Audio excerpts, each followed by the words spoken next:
গত বছর জায়েদ ভাই ছিল নির্বাচনে, তো এবছর জায়েদ ভাই নাই, তো সেই ক্ষেত্রে জায়েদ ভাইকে কোনোভাবে মিস করতেছে? জায়েদ ভাই পার্সোনালি কি সেটা নিয়ে আমি কথা বলবো না, বাট আমি শিল্পী হিসেবে দেখেছি উনি সমিতির জন্য করেছেন, কাজ করেছেন, কম বেশি কাজ করেছেন।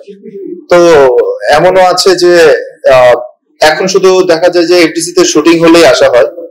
আগে দেখা গেল যে শুটিং এর পাশাপাশি যে সমিতির যে একটা আমেজ ছিল, আবির্ভাব ছিল, আসলেও ভালো লাগতো যে হ্যাঁ এটা শিল্পী সমিতি, ওই জিনিসটা মনে হতো। কিন্তু ইদানিং আমার ওই ফিলটা হয় না। তো ডেফিনেটলি জায়েদ ভাইকে মিস করি, যে মানে তার মধ্যে ওই কি বলে এটাকে, নেতৃত্ব, ওই ব্যাপারটা ওনার মধ্যে আছে। উনি আসলে ফিল্ম লাভার, উনি চিন্তা করে, সমিতি নিয়ে চিন্তা করে, সিনেমা নিয়ে চিন্তা করে। আর যেহেতু আমরা সিনেমার লোকজন, আমি ওইটা চিন্তা করবো যে যে সিনেমার জন্য ভাববে, যে সমিতির জন্য ভাববে, ডেফিনেটলি আমরা তার কথাই ভাববো।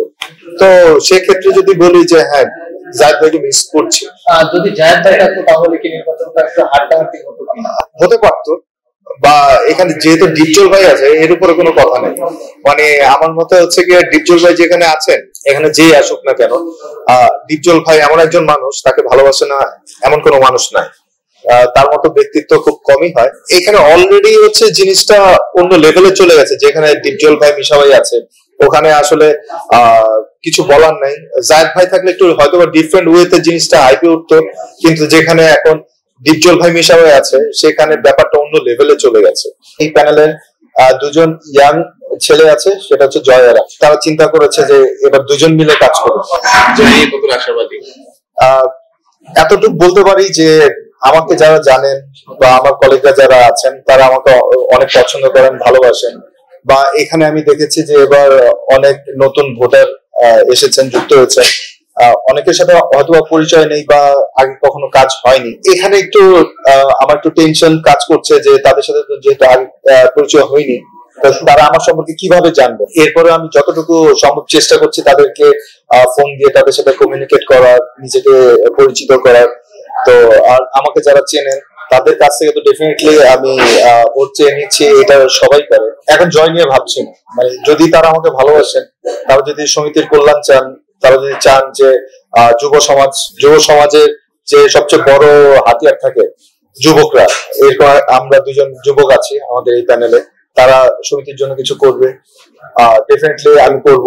তো এখন তারা ভালোবেসে যদি আমাকে জয়ী করেন, তাহলে অবশ্যই কৃতজ্ঞ থাকবো তাদের প্রতি। নির্বাচন আসলে দেখা যায় বিভিন্ন শিল্পী বিভিন্ন প্রতিশ্রুতি দেয়।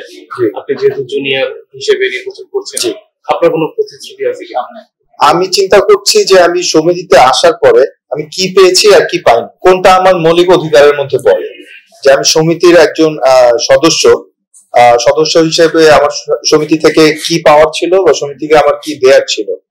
তো আমি সেই জিনিসটা ফোকাস করছি যে আমি যদি জয়ী হয়ে আসতে পারি, আমার মেইন টার্গেট থাকবে হচ্ছে যে সব বিষয় থেকে আমাদের শিল্পীরা বঞ্চিত ছিল, সেই দিকটাতে গুরুত্ব দিব। যে যেসব সুযোগ সুবিধা তারা পাননি, আমরা ওই সুযোগ সুবিধাকে মানে ফোকাস করবো। দেখা যাক কতটুকু করতে পারি।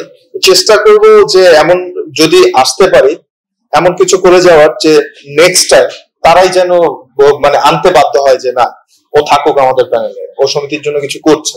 আচ্ছা, সর্বশেষ ভোটারদের উদ্দেশ্যে কি বলবেন?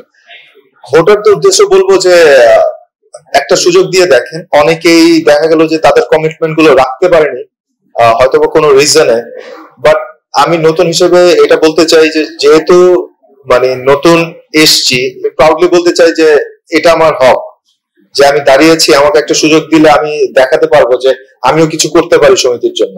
তো সেই সুযোগটা আমি আপনাদের কাছ থেকে চাচ্ছি। অ্যাটলিস্ট আমি আপনাদেরকে এনশিওর করতে পারি যে যদি আমাকে নির্বাচন করে আনেন, তাহলে আপনারা ঠকবেন না। কারণ এখন পর্যন্ত আমার সম্পর্কে যারা জানেন, তারা আমাকে জানেন আমি কতটা কর্মঠ একটা ছেলে। সেটা সিনেমা শুটিং এ বলুন বা সমিতির জন্য কিছু বলুন, আমি সবসময় করে যাওয়ার চেষ্টা করেছি। এবারও নিরাশ করব না। সো যারা ভোটাররা আছেন, আমার জন্য দোয়া করবেন।